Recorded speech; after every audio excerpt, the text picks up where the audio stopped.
To be fair, I think we had like a similar dialogue option with Tabitha, which is like, I think the mining industry is disgusting. I didn't choose it because I've been just trying to keep the peace, I guess. But maybe that's why Kanika is like feeling that way. And she's a big jerk too. I can't put my finger on why, but I really like her. It's like I need her validation. Oh my god. It's messed up. Did she do something to you? This seems personal. Besides her general bad attitude, no, she hasn't necessarily done anything to me. But her mom tried to buy the general store out from under my dad more times than he could count. Well, see, there you go. Probably if Kanika leaves town, Tabitha will buy the general store. And would that be bad for everyone involved? Maybe. Maybe. But it's not your concern, you know? Oh my god, what if Tabitha what if she buys the general store and she goes to her workers and she's like, alright, so I'm not gonna give you a wage anymore, I'm gonna give you credit for my general store. I don't know if she's that evil. Maybe she is. Hashtag girl boss. She was an absolute snake of a woman, and the apple didn't fall far from the tree, judging by how Tabitha treats the miners. Wait.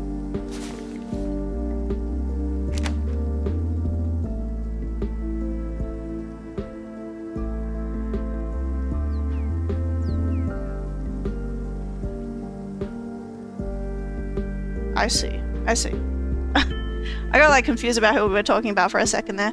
Also, I realized I didn't go over these decisions. I'll go over the dad breaks in a second.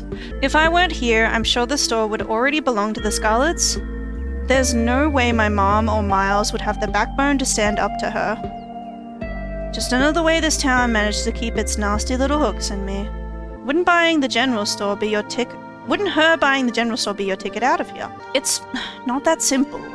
My dad worked so hard to keep that store out of the Scarlet's hands. He knew as soon as Pearland got it, she'd have a stranglehold on housing, work, and supplies for the miners. Next thing you know, your town has lost 100 years of progress and you're back in the era of company towns. If I left, it would be a slap in the face to everything my family has worked towards since my grandfather's time. It sucks that I'm the only one in the family who cares about that anymore, but I guess that's life. Crazy to think I might just leave it all for the vultures. I mean, it's fair, but it's also like, you know, if you've got dreams and ambitions, then I think you gotta do what makes you happy. You can't be tied down. Your dad did what he could, and you know, you could admire him for keeping it out of the Scarlet's hands as long as he did. But what have we got here? So, I didn't go over the major decisions that we made the previous 2 chapters, so we'll recap those right now. Monday, major decisions. So we took some boiled peanuts from a stranger. As we saw before, I was able to offer them to Janie. And I'm gonna keep offering them to everyone I meet because it's hilarious. We met Dustin, the opossum that lives in my dresser. Went cryptid hunting with Stella, witnessed Duke die in the woods and called the police. Met Stella's friend Kanika and her mother, Sybil, and learned about ditchlings. Returned to my cousin's estate before going to bed. Then on Tuesday, woke up in my cousin's guest room, checked in on Dustin, found a sickly boot print in the garden. So the waking up in the cousin's guest room, I think you can go home with Stella, right? If I'm trying to remember, I think Stella I don't think she did offer, actually, but it seemed like you could ask her, hey, I'm really freaked out after what has happened, can I stay with you? So maybe you can do that, but I wanted to go home because I was worried about Tabitha at the time. Checked in on Dustin, found a sickly boot print in the garden, told Avery the truth about last night's encounter in the woods, had tea with Avery at the diner, rode with Kanika to the mines, discovered what happened to Stella's parents, spoke to 2 groups of miners, warned Tabitha about the teens sneaking into the shore mine, managed to escape the mine collapse without any injuries. And now we're here having a little chat with Kanika, and we're talking about Tabitha right now. She and Stella seem like they're close, or at least like they used to be. Yeah, I don't know what Stella saw in her, but they got pretty close in high school. I was taking a lot of online AP classes, so I wasn't around like I used to be. Maybe it's my fault they wound up hanging out so much. It seemed like they were always together. But by the time I got back to town, they didn't seem to be talking anymore. Never really got the whole picture of what happened there. And thank God it meant I didn't have to see that woman all the time. Maybe Stella brought out a better side of her. Whatever side she might have seen, I sure as hell haven't seen it. And this is a fair point. You really need to cut her some slack. She went after those kids with me yesterday. She put herself in danger to do that. Yeah, because she didn't want to get sued by their parents. You were there when she said those exact words. That's fair too. When someone says who they are, you should listen to them, even if it's inconvenient for how you'd like to see them. How are you doing after last night, aside from the family stuff? Not great if you couldn't tell by now. At least I was able to get to sleep once the adrenaline wore off, even if I barely feel like I got any rest at all. Before things got heated with my folks, Mom gave me some more of this tea that's supposedly good for, I don't know, recovery, rejuvenation. It must have been caffeinated or something, because it did not help me fall asleep. But it's kind of helping with the headache, and at least it tastes good. What about you? Normal? You sure about that? I don't know if most people who are feeling normal say it quite like that. But hey, at least you seem to be holding it together. We'll make sure to have a chill one today. We'll just hang out with friends and have some fun trying to look for ghosts that don't exist. Or maybe don't exist. Not gonna lie, I'm starting to question my fundamental understanding of how the world works. Are we still going over to Reese's place today? Oh, right, with everything going on I almost forgot. Yeah, I think that's around 4. Here's hoping he's still up for it. I'm dying to know what he's been up to in that little dungeon room of his. I'd be lying if I said I wasn't worried about the guy, even with everything else that's been going on. You know, I'm gonna be honest, I don't trust his mom. Is that a horrible thing to say? We don't know anything about her, but like, something's going on. Like, she won't tell us what his disease is, right? That's weird. I don't either. Things just don't add up with the two of them. Okay. Any tips for making a good first impression? I don't think you need to worry about making a good impression. If I know Reese, he'll be way too worried about his own shit to even think to be offended by anything you say. Even if you insult his art, he'd probably just think he deserved it, the poor guy. Don't do that, by the way. It would be like kicking a puppy. What kind of art does he do? Really dark stuff. It's good, though. The guy's terrible at getting it out there. Not that I can blame him. But it's the sort of stuff that'll blow up the second he dies. Which hopefully won't be for a very long time. Sorry to get a little macabre.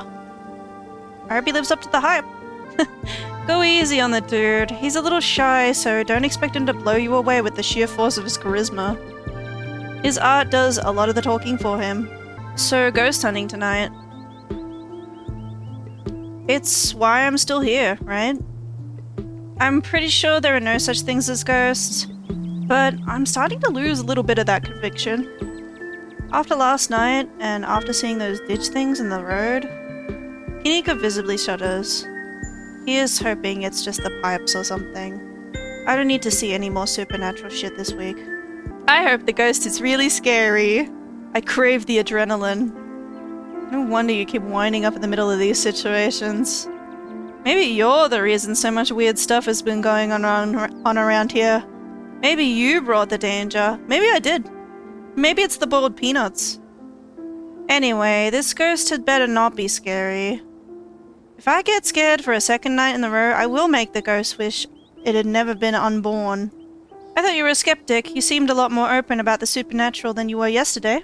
A true skeptic is also skeptical of their own biases, and always ready to admit when they're wrong. I'm going in with an open mind. Besides, I've always wanted to believe in magic. Like, back when we were kids and still making videos together, I was embarrassingly into it. There are probably still videos on YouTube of middle school me genuinely trying to transform into a Sailor Scout. Please don't look them up. I thought that if magic was real and I figured out how to use it, I'd actually be able to leave this town. Nika stares at the ground, embarrassed. I just wanted to get isekai'd, you know? I guess being good at school was enough to make that happen in its own way, even if I wound up stuck in the same hole I'd managed to dig myself out of. Share a quiet moment. The soft breeze blows across the lot as you and Kanika share a quiet moment. Both your phones buzz in unison. You reach for them at the same time. Almost forgot it's Mayor Jimmy Day. Good excuse to head over to the library. We should check in with Oscar and Rosalina. Meet y'all there in half an hour. Oh wow, I totally blanked on the Mayor Jimmy thing. What's Mayor Jimmy? It's almost like we went through a traumatic event or something and I'm not on top of my schedule. But Stella's right, this gives us the chance to meet up with Oscar. And Mayor Jimmy's awful cute. What's Mayor Jimmy? Is he as cute as me? He's a different kind of cute. Is it not a person and it's like a dog or something? I don't think you have to worry about him as a potential competition if that's what you were getting at. Anyways, we'll chill with Mayor Jimmy, go to Reese's for dinner, then do some ghost hunting tonight. Thank God we have so much going on today. I really needed the distraction. And thanks for letting me vent earlier. It helped. Shall we? Go to the library. Okay. You and Kanika make your way to the library. It's busier than usual and a small crowd has formed in the corner of the main foyer. What is she wearing with a little ghost on there? Yes, the whole gang's here. I've been waiting to introduce Comet to the mayor for like the entire time I've known her. I've never gotten to introduce someone to the mayor before. It'll be worth it, trust us. Alright, shall we? Yeah, he's a dog. I figured. Not to worry, I can talk to animals. Keen eye. Not only is this mayor a dog, but judging from the series of portraits lining the walls, every mayor of Scarlet Hollow has also been a dog. You can tell this dog is the mayor from the little sash and his fancy top hat. There's a regal air about him, almost as if he knows the position of authority he's been elected to. And unless you're mistaken, the serious man by his side is Deputy Franklin, one of the policemen you spoke to following your encounter in the woods on Monday. The mayor's little nose starts twitching as you approach. His doggy eyes shine with a curious intensity. What have you got?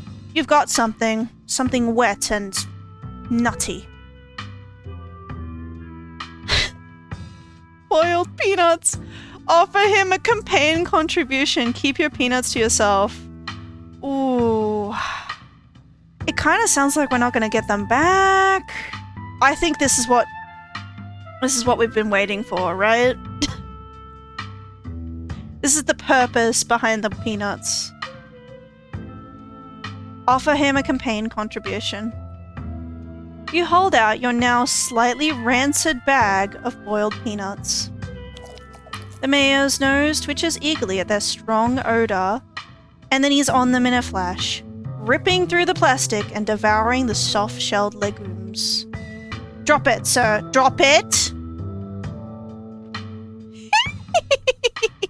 His security detail tries to tear him away, but it's too late. The peanuts are already eaten. Thank you for the generous campaign donation. Oh, hey, you finally got rid of those things. Thank God. I do kind of want to know how many other people we could have offered them to. So, second playthrough, you know? You'd better hope those nuts settle well. If the mayor gets any tummy trouble after eating your disgusting pocket peanuts, there'll be hell to play. Why, I never! Now you see what I mean. Not so much as begging before he dove right for the snacks. I've smelled those peanuts on you since day one, and you never saw me become such an animal over them. Good morning, citizen. I don't believe we've met. He holds out his paw as if to shake your hand. Shake his paw. It's lovely to meet you, Mr. Mayor. You take his little paw in your hand, but the burly security detail stops you. No paw shaking. Only head pats and ear scratches allowed. I must apologize for my security detail. He has my best interests at heart. But he can be a little gruff at times. I knew he'd be a dog. And what bearing does that have on anything? Aw, did Tabby ruin it for you? This town has had a dog as mayor since the early 1900s. That's just how we do things around here for some reason. It's the best part of living in Scarlet Hollow, besides the nature. And all my friends, and Winnie's Biscuits. Oh, and the close-knit small-town community, of course. But having a dog mayor is a close fifth, no contest. Now, is there something I can help you with? You're not one of my constituents. I'd like to make sure I spend plenty of time with the VODs. Mr. Mayor, there's something very serious going on in town. We need your help. Murmurs stir in the crowd behind you as you relay the danger to the mayor. Of course, the pet disappearances. I've been made aware of this situation. But what do you expect me to do about it? It's autumn. That's tourist season in Scarlet Hollow. I can't turn away the lifeblood of this town, not with the mine faltering the way it is. There was a mine collapse last night. We don't need any more news of disaster coming out of Scarlet Hollow. Do you understand?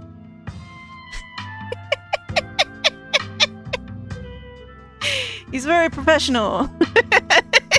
He plays the part well. Yeah, I think we shouldn't push our luck here. It's very interesting, though. It's very interesting how we got this very diplomatic response from from the mayor. Ah, cute doggy. You reach out your hand to pat the mayor on the head. It's probably best not to make a scene. We both know you can hear me, but fine, if you want to play games, I'll play ball. Scratch behind my ears while you're at it. I've heard just about enough from you, Jimmy.